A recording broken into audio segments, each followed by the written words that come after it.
Hello മക്കളെ, ഇന്നെൻ്റെ class Kerala public service കമ്മീഷൻ്റെ എക്സാമിന് വേണ്ടിയുള്ള വിദ്യാർത്ഥികൾക്ക് KPSC എക്സാം നോക്കിയിരിക്കുന്ന അല്ലെ അതിനുവേണ്ടി പ്രിപ്പയർ ചെയ്യുന്ന വിദ്യാർത്ഥികൾക്കുള്ള എൻ്റെ അടുത്തൊരു ക്ലാസ്സാണ് റിസർവ് ബാങ്ക് ഓഫ് ഇന്ത്യ.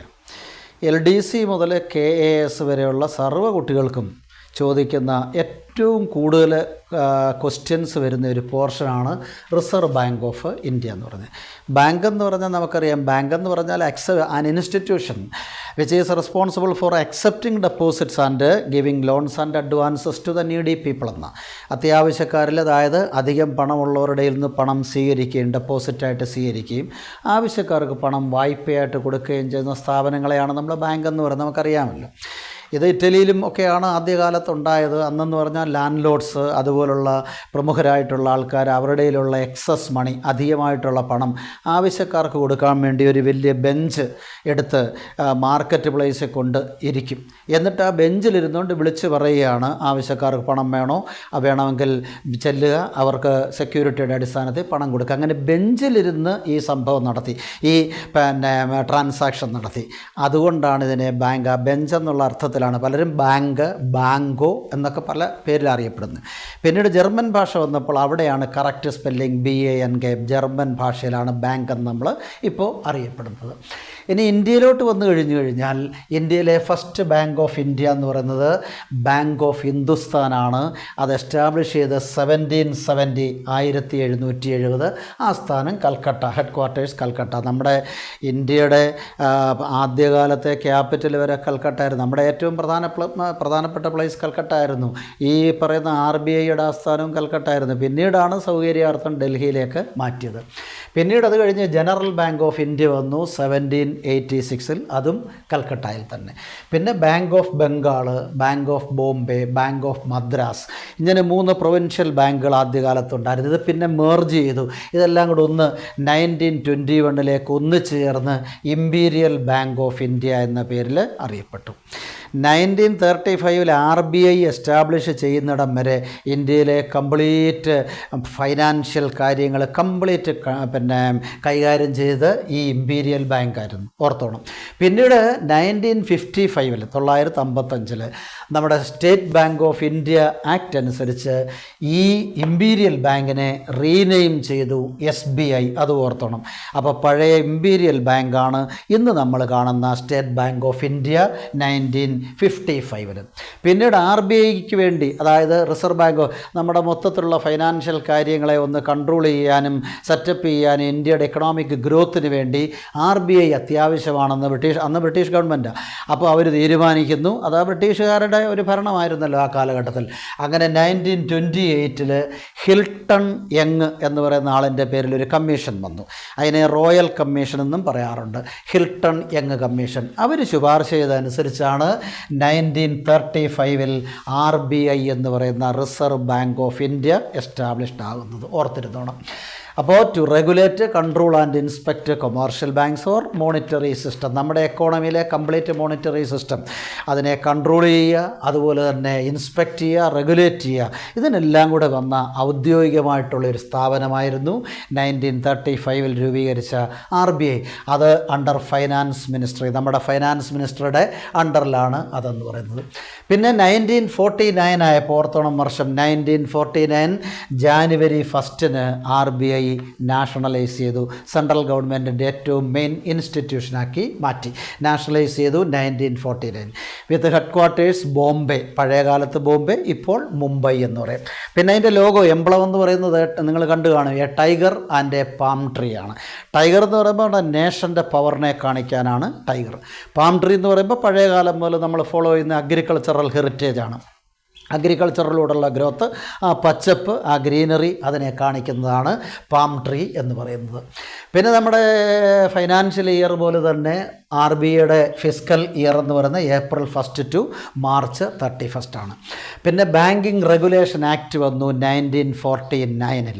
ആ ബാങ്കിങ് റെഗുലേഷൻ ആക്ട് അനുസരിച്ച് first 14 commercial banks were nationalised in 1969. ഓർത്തോണം, 1966 14 മേജർ കൊമേഴ്ഷ്യൽ ബാങ്ക്സ് നാഷണലൈസ് ചെയ്തു. വീണ്ടും 6 മോർ ഇൻ 1980. 1980 വന്നപ്പോഴത്തേന് 6 എണ്ണം കൂടെ നാഷണലൈസ് ചെയ്തു. അങ്ങനെ ടോട്ടൽ 1980 14 6 20 നാഷണലൈസ്ഡ് കൊമേഴ്ഷ്യൽ ബാങ്കാണ് നമുക്കുണ്ടായിരുന്നത്.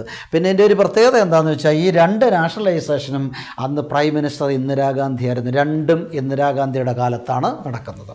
എന്നാൽ at present there is only 12 nationalised banks in India. പലതും മേർജ് ചെയ്ത് അങ്ങോട്ടും ഇങ്ങോട്ടും കൂടിയും ചേർന്നും ലയിച്ചും ഒക്കെ ഇപ്പോൾ 12 പ്രസൻറ്റ് കണ്ടീഷനിൽ 12 മേജർ കൊമേഴ്ഷ്യൽ ബാങ്കാണ് ഇന്ത്യയിൽ ഇന്നുള്ളത്. അതിൻ്റെ പേരുകൾ ഞാനൊന്ന് പറയാം. SBI state bank of India, bank of Baroda, Punjab national bank, bank of India, union bank of India, Canara bank, bank of Maharashtra, central bank of India, Indian overseas bank, India bank, UCO bank, Punjab and sinned bank.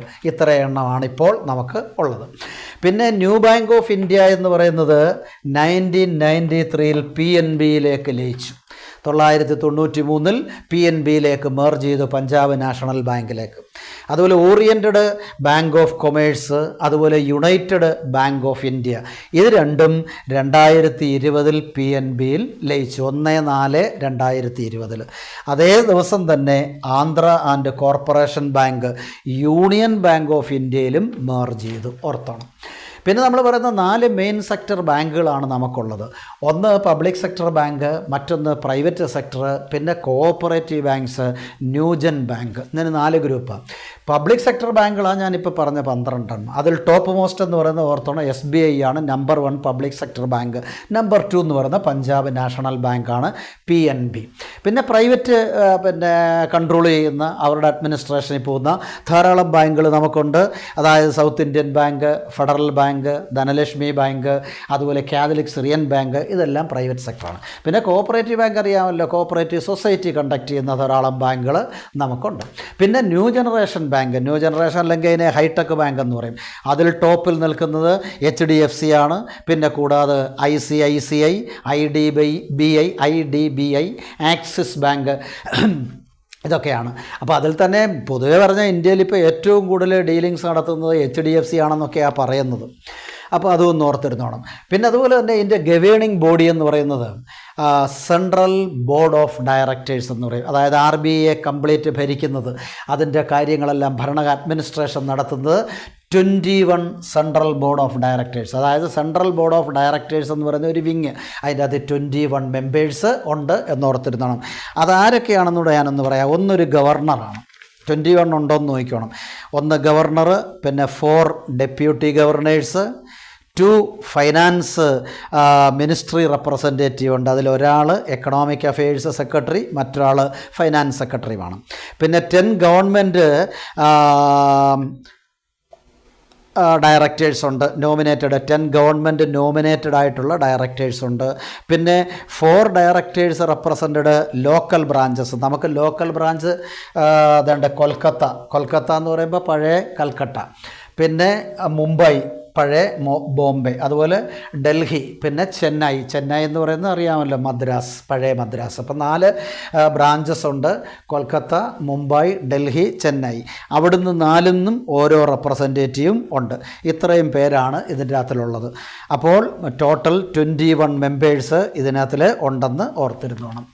പിന്നെ രഘുറാം രാജൻ അറിയാമല്ലോ, അദ്ദേഹം നമ്മുടെ ഗവർണറായിട്ട് RBI ഗവർണറായിട്ട് വന്നു. രഘുറാം രാജൻ അദ്ദേഹം ഒരു new post കൊണ്ടുവന്നു, chief operating officer എന്ന് പറയും.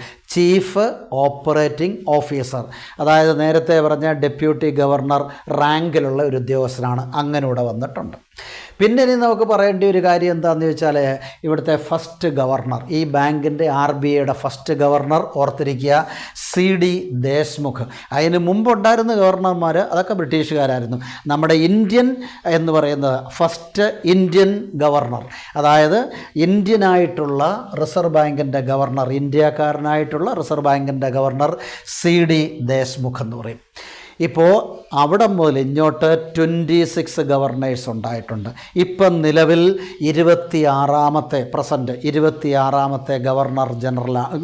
ഗവർണറാണ് ഉള്ളത്. അപ്പോൾ 26ാമത്തെ ഗവർണർ, ഇപ്പോഴത്തെ ഗവർണർ ആരാണ്? സഞ്ജയ് മൽഹോത്ര എന്ന് പറയും. നിലവിൽ പ്രസൻറ്റ് ഗവർണർ ഓഫ് RBI എന്ന് പറയുന്നത് സഞ്ജയ് മൽഹോത്രയാണ്, ഓർത്തിരുന്നോണം. പിന്നെ ഞാൻ പ്രധാനപ്പെട്ട കുറച്ച് പേരുടെ കാര്യം കൂടെ ഒന്ന് പറഞ്ഞേക്കാം. കാരണം ചിലപ്പോൾ അവർ നമ്പർ ചോദിക്കും, എത്രാമത്തെ ഗവർണറാണ് ഈ സഞ്ജയ് മൽഹോത്ര, അതല്ലെന്നുണ്ടെങ്കിൽ പിന്നെ രഘുറാം രാജൻ എന്നൊക്കെ വേണമെങ്കിൽ ചോദിച്ചാൽ ഒന്ന് എഴുതാൻ വേണ്ടി ഞാനിന്ന് പ്രധാനപ്പെട്ടത്, അതായത് അവരെയും കൊണ്ട് നമ്മുടെ RBI രംഗത്ത് ഒരുപാട് റിഫോംസ് കൊണ്ടുവന്ന ചില ആൾക്കാരുടെ കാര്യം പറയാം. അപ്പോൾ ഫസ്റ്റ് ഗവർണർ ദേശ്മുഖാണ്. പിന്നെ 13ാമൻ വളരെ ഇമ്പോർട്ടൻ്റ് ആണ്, M നരസിംഹം. ഓർത്തോണം, 13ാമത്തെ ഗവർണറാണ് M നരസിംഹം. അദ്ദേഹത്തെ അറിയപ്പെടുന്ന ഫാദർ ഓഫ് ബാങ്കിങ് റിഫോംസ്. നമ്മുടെ മൊത്തത്തിൽ ഇന്ത്യൻ ബാങ്കിങ് സിസ്റ്റത്തിനൊരു പുതിയ ഫോർമേഷൻ റിഫോം കൊണ്ടുവന്നത് നരസിംഹമാണ്, M നരസിംഹം. അദ്ദേഹത്തെ ഫാദർ ഓഫ് ബാങ്കിങ് റിഫോം എന്ന് പറയും. പിന്നെ നമുക്ക് ഓർക്കേണ്ടി 15ാമത്തെ ആൾ വളരെ ഫേമസ് ആണ്, 15ാമത്തെ ഗവർണർ മൻമോഹൻ സിംഗ്. 2 തവണ ഇന്ത്യൻ പ്രധാനമന്ത്രിയായിട്ട് മാറി, ധനമന്ത്രിയായിരുന്നു, അങ്ങനെ ഒരുപാട് പോസ്റ്റിലിരുന്ന ആളാണ് മൻമോഹൻ സിംഗ്. ആളായിരുന്നു 15ാമത്തേത്. ഓർത്തോണേ ആ നമ്പർ 15. പിന്നെ വരുന്ന 19ാമത്തെ ഒരാളുണ്ട്, C രംഗരാജൻ. സെൻട്രൽ സ്റ്റേറ്റ് റിലേഷൻഷിപ്പിൻ്റെ അകത്തിലൊക്കെ ഒരുപാട് ചെയർമാൻഷിപ്പ് അലങ്കരിച്ച മനുഷ്യനാണ് രംഗരാജൻ, C രംഗരാജൻ. അതുപോലെ തന്നെ ഒരുപാട് മാറ്റങ്ങൾ കൊണ്ടുവന്ന മറ്റൊരാളാണ് 20ാമത്തെ ആൾ, 20 ബിമൽ ജലാൻ. പിന്നെ 21ാമത് YV റെഡ്ഡി. പിന്നെ 22 സുബ്ബറാവു. 23 ഒരുപാട് ഗോളിലൊക്കെ സൃഷ്ടിച്ച മനുഷ്യനാണ് ആര്?